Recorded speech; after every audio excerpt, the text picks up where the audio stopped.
Welcome to Burlap Teachers. Enjoy the video. You start by wiring the core pieces.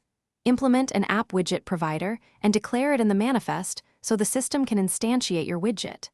Next, define a compact layout in res/layout and an app widget provider info XML describing min width/height and update period millis.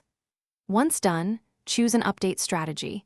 Use update period millis for simple intervals, or plan work manager/alarm manager when you need reliable background updates and battery-friendly scheduling. Now implement the dynamic behavior with remote views. Set text, images, and visibility from on update.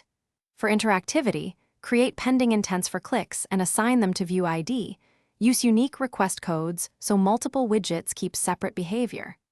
Also implement on app widget options, change to react to size or orientation changes, adjusting layout and content density. Make sure to bundle lightweight work in the provider and offload heavy tasks to a service or work manager to avoid UI delay. Finish by deploying the app and adding the widget to the home screen to validate behavior. Resize, rotate, tap actions, and manual update triggers. Optimize for performance by using set remote adapter for list views, reducing bitmap sizes, and limiting update frequency to preserve battery. If things go wrong, inspect logcat for exceptions, confirm pending intent uniqueness and correct component names, and verify work manager or alarms are scheduled. These checks usually reveal configuration errors, preventing updates.